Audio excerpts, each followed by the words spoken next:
Family dinners at my grandfather's mansion always felt like rehearsed theater.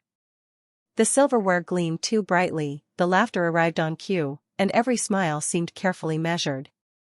I had learned long ago how to exist quietly in those rooms, how to take up as little space as possible while still appearing grateful to be there. That night was no different.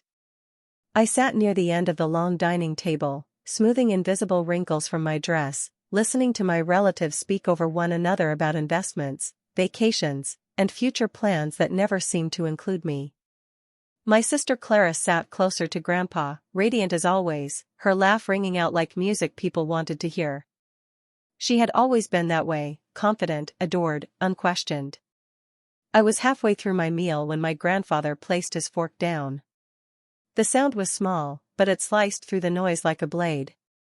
He turned to me, his sharp eyes softening. "Tell me," he said, almost kindly, "why don't you live in the house I bought for you?" For a moment, I thought I'd misheard him. The air felt suddenly too thin. My hands tightened around my napkin. "I'm sorry, what house?" I asked, forcing a polite smile as heat crawled up my neck.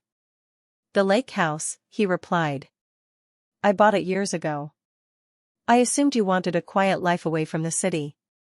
My heart began to pound so hard I could feel it in my ears. "I didn't receive any house," I said slowly. "No one told me about a house."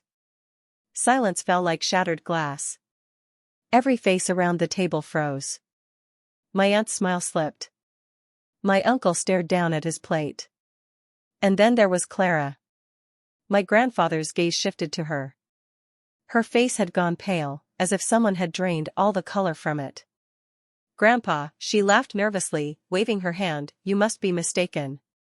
"Maybe you meant—" "I am not mistaken," he interrupted, his voice calm but unyielding. "The deed was prepared. The house was paid for. In her name." I felt dizzy. Confusion tangled with something sharper, fear, maybe, or the beginning of understanding. Clara pushed her chair back abruptly. It scraped loudly against the floor. "I need some air," she muttered, already turning away. Then she ran. The door slammed behind her, leaving an echo that seemed to vibrate through my bones. No one spoke. I sat there, frozen, my thoughts spiraling. A house? Bought for me? I had spent years juggling rent, declining invitations, convincing myself independence was a virtue, not a necessity forced on me. My grandfather stood slowly. "Dinner is over," he said. Later that night, alone in my small apartment, I stared at the cracked ceiling above my bed. My life replayed itself in fragments, missed opportunities, quiet sacrifices, the way I had always been told to manage while others were provided for. If a house existed, if it had been meant for me, then my struggle hadn't been fate. It had been theft.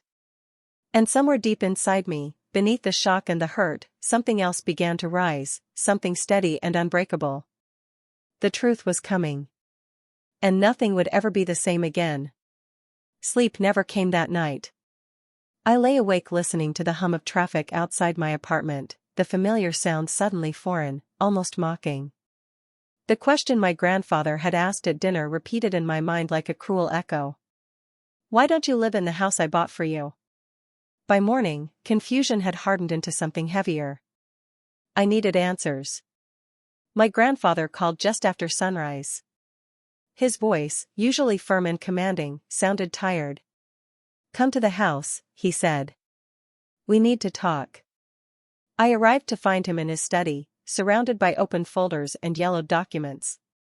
The room smelled faintly of leather and old paper, a place where decisions had been made for decades, decisions that shaped entire lives. "I trusted my family," he said quietly, motioning for me to sit. "And I trusted your sister." He slid a folder across the desk. Inside were copies of deeds, bank transfers, utility bills, 3 years' worth. My name was printed neatly at the top of the property documents. My signature, however, was not mine. The handwriting was close enough to deceive anyone who wasn't looking carefully. My stomach twisted. "The house exists," he continued. "Fully paid for. maintained. Someone has been living there. I already knew who. As he spoke, memories from my past rearranged themselves into something painfully clear. The years I worked late nights, telling myself struggle built character. The holidays I declined because I couldn't afford the travel. The countless times Clara casually mentioned her weekend escapes, her peaceful lake views, her need for privacy. I had believed her success was natural. I had believed my hardship was earned. "You never asked me for help," Grandpa said, his voice thick with regret. "I didn't know I could," I replied. That was the cruelest part. I had been raised to be patient, grateful, and quiet. Clara had been raised to take. And in my silence, she had found opportunity. The investigation began immediately. Lawyers reviewed signatures. Banks traced payments. Everything pointed to the same conclusion: Clara had intercepted my inheritance and built her comfort on my deprivation. When confronted, she didn't deny it. She cried. She accused me of being ungrateful, of not needing it anyway. She said she was protecting the family assets. She said I was stronger, more capable, so I should understand. Her words cut deeper than any confession. For years, my trust had been her shield.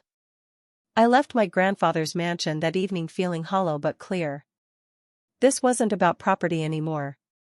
It was about a lifetime of being underestimated. Of being overlooked because I never made noise. But silence, I realized, was no longer protection. It was permission. That night, standing in my tiny kitchen, I packed away old bills and worn clothes. Not because I was leaving yet, but because something inside me had shifted. I was no longer the woman who apologized for existing. Clara had taken my house. But she had also awakened something far more dangerous. A woman who finally knew the truth. And would no longer accept less than what was hers. The truth doesn't arrive all at once. It creeps in, piece by piece, until suddenly it stands in front of you, undeniable and impossible to ignore.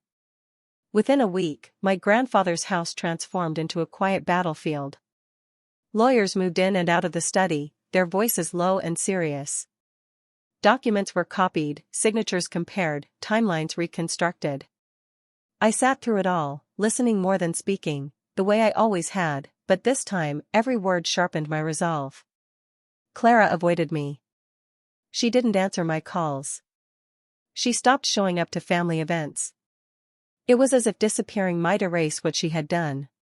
But the truth had already found its footing, and it wasn't going anywhere. One afternoon, my grandfather called for a family meeting. Everyone came. My aunts sat stiffly on the sofas. My uncles avoided eye contact. Clara arrived last, her confidence fractured, her posture defensive. She refused to look at me. The lawyer spoke first, laying out the facts with professional detachment. Forged signatures. Misappropriated funds. Illegal occupancy. Each sentence felt like a quiet thunderclap. Clara finally exploded. She didn't even want the house, she shouted, pointing at me. She was happy with her little apartment. I was just holding on to it. I stood then. Slowly. Calmly. "I didn't know the house existed," I said.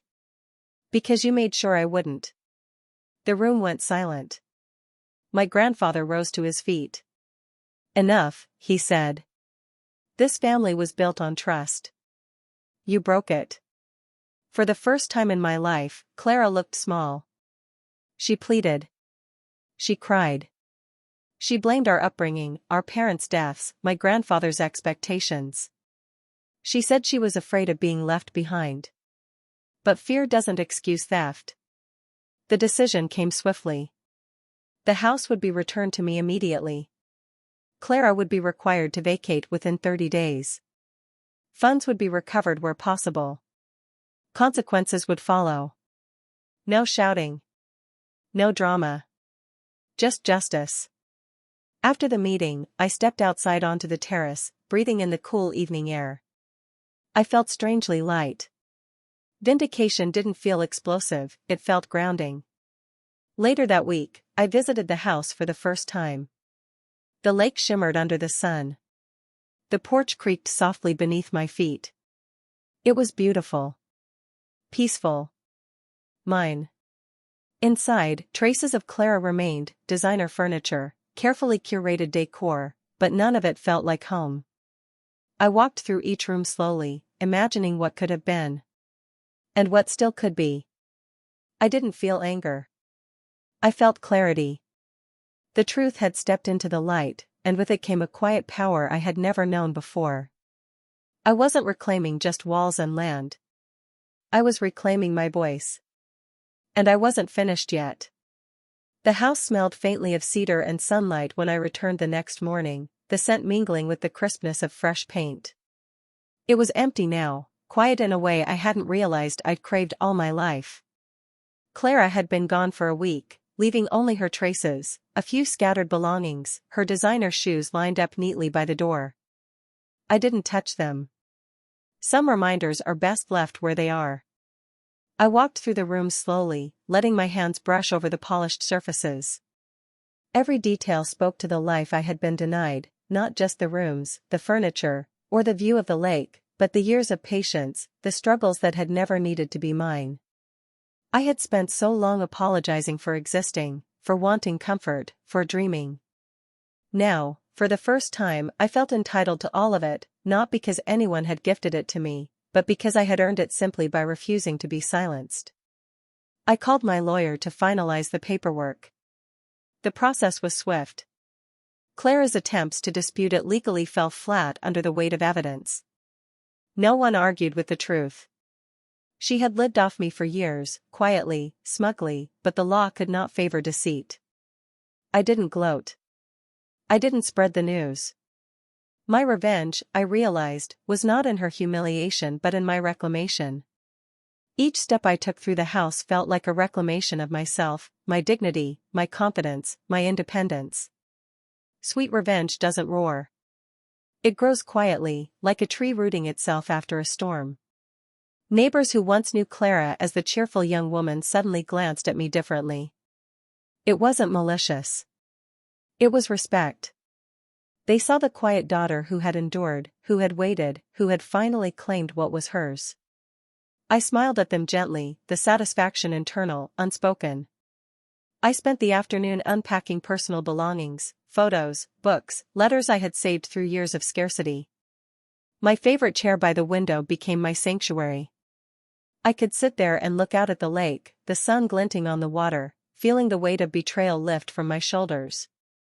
Every glance at the horizon reminded me that life could be reclaimed. That peace was possible. That quiet power was sweeter than vengeance spoken aloud.